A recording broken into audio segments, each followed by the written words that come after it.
Olá e bem-vindos a mais uma análise aprofundada. Hoje temos em mãos um material bem denso sobre a norma regulamentadora número 1, a NR1, e o tema é algo que está, assim, silenciosamente revolucionando a segurança no trabalho no Brasil: os riscos psicossociais. Para guiar nossa conversa, vamos imaginar um personagem. Pensa num funcionário, vamos chamá-lo de Marcos. O Marcos é um profissional competente, dedicado, mas nos últimos meses ele tem cometido erros, parece distraído, a energia dele caiu. A abordagem antiga, a tradicional, seria olhar para o Marcos e perguntar: o que há de errado com ele? O que os nossos materiais de hoje nos forçam a fazer é virar essa pergunta de cabeça para baixo e questionar: o que há de errado na organização ao redor do Marcos, que o está preparando para o fracasso? Essa é a nossa missão hoje: entender por que a saúde mental deixou de ser um problema individual para se tornar uma questão central de engenharia de segurança. Essa inversão na pergunta é o ponto de partida de tudo.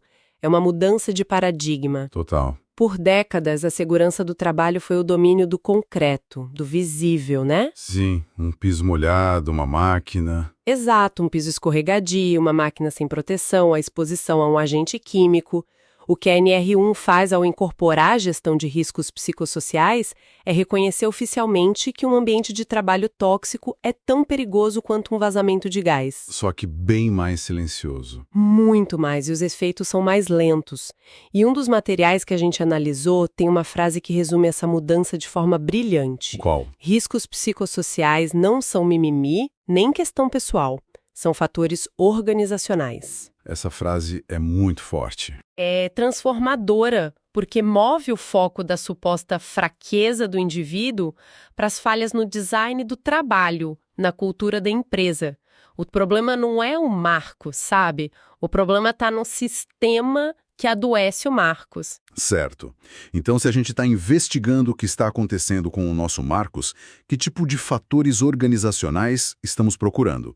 O que, na prática, são esses riscos psicossociais? Na essência, são as condições relacionadas à organização do trabalho, ao conteúdo das tarefas e, claro, às relações interpessoais. Condições que têm o potencial de causar danos psicológicos e físicos. E as fontes apontam para onde? Apontam para causas que, infelizmente, são muito familiares para muita gente. A gente está falando de uma cultura de pressão excessiva por resultados, da falta de apoio de colegas e principalmente de líderes, de uma comunicação interna que é falha ou até violenta e de um dos principais vilões do mundo corporativo moderno: metas inalcançáveis, que já nascem para gerar frustração. Lideranças despreparadas também, imagino. Com certeza. Um ambiente hostil e lideranças despreparadas para gerir pessoas completam esse quadro. O perigo, como o material ressalta, não é um dia estressante, é a exposição crônica, contínua a esses fatores. Isso faz todo sentido. E, para tirar da abstração, o que o Marcos poderia estar vivendo no dia a dia? Quais são os exemplos mais palpáveis que o material nos traz? Os exemplos são muito concretos. Pode ser uma carga de trabalho excessiva, com jornadas que se estendem noite adentro, sabe? Eliminando tempo para descanso, para a vida pessoal. O clássico. O clássico. Pode ser o assédio moral, que vai desde a crítica destrutiva e constante até o isolamento deliberado do profissional. Ou formas mais sutis, mas igualmente danosas, como a total falta de reconhecimento, onde o esforço nunca é valorizado. A insegurança constante sobre o futuro do emprego ou a falta de autonomia, onde o profissional é tratado como uma peça de engrenagem sem poder de decisão, também são fatores de risco altíssimos. O resultado dessa exposição contínua é o que um dos documentos descreve como um sofrimento intenso e silencioso. Uma coisa que vai minando a pessoa por dentro. Exatamente. Vai minando. Ouvindo essa lista, consigo imaginar o peso disso para o indivíduo. Mas, e eu vou fazer o papel do advogado do diabo aqui, consigo também imaginar um gestor mais cético pensando: ok, é uma situação ruim para o Marcos, mas isso é um problema pessoal dele, talvez de RH. Como o material faz a ponte entre o sofrimento de uma pessoa e um problema tangível para os resultados da empresa? Essa é a conexão crucial que os gestores precisam entender. É um efeito dominó caro e inevitável. Começa com o indivíduo. A exposição a esses riscos leva a consequências de saúde bem documentadas: estresse crônico, transtornos de ansiedade, depressão. E o famoso burnout. E o mais famoso deles, a síndrome de burnout, que é o estado de esgotamento completo. Isso se manifesta em insônia, problemas de concentração e pode até levar ao aumento do uso de álcool ou outras substâncias, como uma válvula de escape disfuncional. E esse problema individual não fica contido na pessoa, ele transborda para o trabalho. Exatamente. O profissional esgotado, ansioso, ele começa a cometer mais erros, a produtividade cai, a capacidade de inovar, de resolver problemas complexos desaparece. E aí começam os custos. Daí vem os afastamentos médicos, os custos com o INSS, a sobrecarga da equipe que ficou, a rotatividade de funcionários aumenta. E a empresa perde não apenas talentos, mas conhecimento institucional valioso, o que gera um custo enorme de recontratação e treinamento. E no final da linha, essa situação pode explodir em processos trabalhistas por danos morais ou doenças ocupacionais. Porque causa um prejuízo financeiro e de imagem, né? Exato, um dano às vezes irreparável à imagem da marca empregadora. Portanto, ignorar a saúde mental do time não é uma falha de gestão de pessoas, é uma péssima e cara estratégia de negócios. Espere um pouco, porque é aqui que a ficha realmente cai para mim. O material não para nos custos de RH ou na queda de produtividade. Ele faz uma conexão que para mim é a mais chocante e importante de todas. Ele está dizendo que o estresse, a ansiedade e a exaustão do nosso Marcos podem ser a causa raiz de um acidente de trabalho físico grave. É exatamente isso.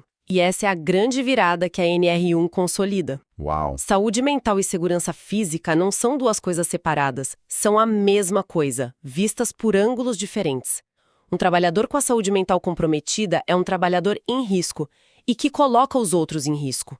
A sua capacidade de percepção, de atenção, de tomada de decisão, de julgamento de risco, tudo isso está severamente prejudicado. Então, vamos voltar ao nosso exemplo. O Marcos, que trabalha na operação de uma máquina. Como o estado emocional dele se traduz em um acidente? O material nos dá cenários muito claros. Imagine o Marcos sofrendo uma pressão absurda para bater uma meta de produção. A tentação de pular uma etapa de segurança, de não usar um EPI para ganhar tempo se torna gigantesca. Faz sentido. Ou imagine que o Marcos não dorme direito há semanas por causa da ansiedade. Sua atenção numa tarefa que exige concentração total, como manobrar uma empilhadeira, fica comprometida. Totalmente. Um microsegundo de distração é o suficiente para uma tragédia. O material também cita um medo. Num ambiente tóxico, onde o erro é punido com humilhação, o Marcos pode notar uma falha no equipamento e não reportar. Por medo de ser culpado. Exato. Por medo de ser culpado, ele prefere correr o risco a enfrentar a ira do chefe. Então, o insight mais profundo aqui, e que eu acho que muda tudo, é que o próximo grande avanço na prevenção de acidentes talvez não venha de um capacete mais moderno. Não. Ou de um novo sensor de segurança. Segundo este material, ele virá de treinar um gerente a gerenciar cargas de trabalho de forma justa e a dar feedback construtivo. Isso é uma mudança radical na forma de pensar sobre segurança. É uma mudança completa de foco, da engenharia de máquinas para a engenharia de relações humanas. E isso nos leva à pergunta mais importante. Se o diagnóstico é tão claro, como é que a gente transforma essa consciência em ação? Exato, porque, na prática, uma empresa identifica esses riscos. Mas isso não corre o risco de virar só mais um relatório que vai para a gaveta? O material especifica como tornar isso algo realmente útil, para que não se transforme em mais burocracia corporativa. Sim, e a chave está na integração. A NR1 exige que a gestão de riscos psicossociais seja parte do Programa de Gerenciamento de Riscos, o PGR. Ah, então não é um programa à parte? De jeito nenhum. Ou seja, o risco de burnout na equipe de vendas deve ser tratado com a mesma seriedade e metodologia que o risco de queda num canteiro de obras. Entendi. E as ferramentas de identificação são diversas. Vão desde a observação atenta do ambiente, das interações, passando por entrevistas confidenciais, questionários de clima, até análise de dados frios, Os números de absenteísmo, as taxas de rotatividade, o registro de queixas no canal de ética, tudo isso são sinais vitais. Sinais vitais da saúde psicológica da organização. Perfeito. E depois de identificado, o que se faz? Não basta dizer, ok, a equipe está estressada. Claro que não. A etapa seguinte é a avaliação. É preciso dimensionar o risco.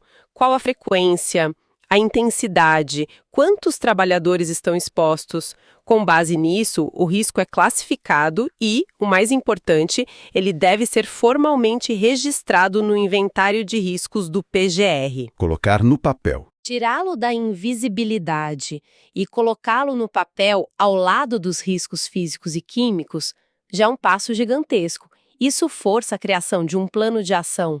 Certo, o risco está identificado, avaliado e documentado. Agora vamos para a parte que importa, as soluções. Quais são as alavancas que uma empresa pode puxar para, de fato, proteger o Marcos e sua equipe? O material é enfático ao dizer que as medidas de controle são, em sua maioria, ações de gestão, não grandes investimentos financeiros.